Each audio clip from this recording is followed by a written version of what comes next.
ചെറിയൊരു പീസും എടുത്തിട്ടുണ്ട്. അപ്പോഴിതിന്റെ തോടൊക്കെ കളഞ്ഞൊന്ന് എടുക്കണം.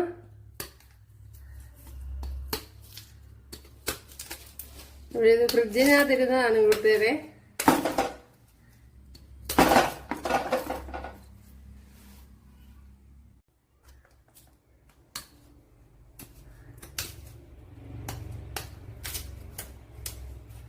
ഇതെല്ലാം ഇത് നല്ല ഇപ്പം തന്നെ അത് വെന്ത് നല്ലതുപോലെ ഇനിയിപ്പോ അത് കുഴഞ്ഞു വരും.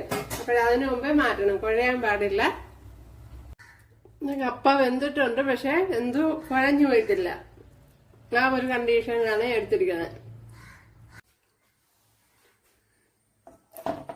ഇതിനെ ഇതുപോലെ ഒന്ന് ഗ്രേറ്റ് ചെയ്തെടുക്കാൻ കൂട്ടുകാരെ. ഇങ്ങനെ കണ്ടല്ലേ, അതുകൊണ്ടാണ് ഒരുപാട് വെന്ത് പോരുമെന്ന് ഞാൻ പറഞ്ഞ.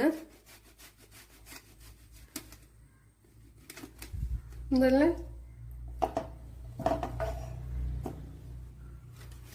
അപ്പോഴും ഒരു കപ്പയൊക്കെ മതിയാവും, അവരൊരാവശ്യത്തിനെടുക്കുക. 1.5 ടേബിൾ സ്പൂൺ എരിവില്ലാത്ത മുളക് പൊടി.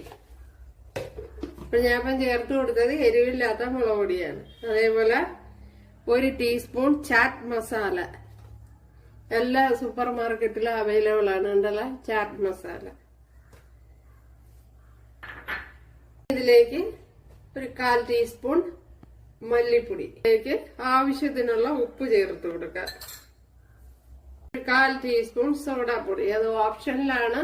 ഇനി ഒരു ശകലം കറി ലീവ്സ് കൂടെ ഇട്ട് കൊടുക്കുക. ഇട്ട് കൊടുത്ത് ഇതിനെ ഒന്ന് നല്ലപോലെ ഒന്ന് കുഴച്ചെടുക്കാൻ.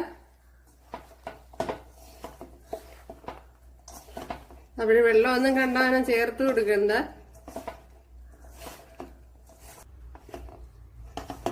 ഇതേപോലെ നല്ലപോലെ ഒന്ന് കുഴച്ചെടുക്കണം. നമുക്ക് ഉരുട്ടിയെടുക്കാൻ പരുവത്തിന് ഒന്ന് കുഴച്ചെടുക്കണം, ഉണ്ടല്ലേ. ശകലം ഓയിൽ കൂടെ ചേർത്ത് കൊടുക്കാം. ഞാൻ ഇപ്പം നല്ലെണ്ണയാണ് ചേർത്ത് കൊടുക്കണേ. അതും കൂടെ ചേർത്ത് കൊടുത്തൊന്ന് കുഴച്ചെടുക്കാം.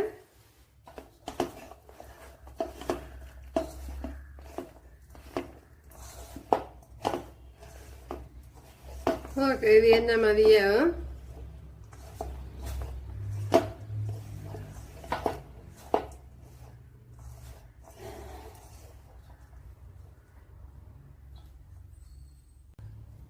ഉണ്ടല്ലേ, ഇതുപോലെ ഉരുട്ടിയെടുക്കണം ഓരോ ഉരുളകള്.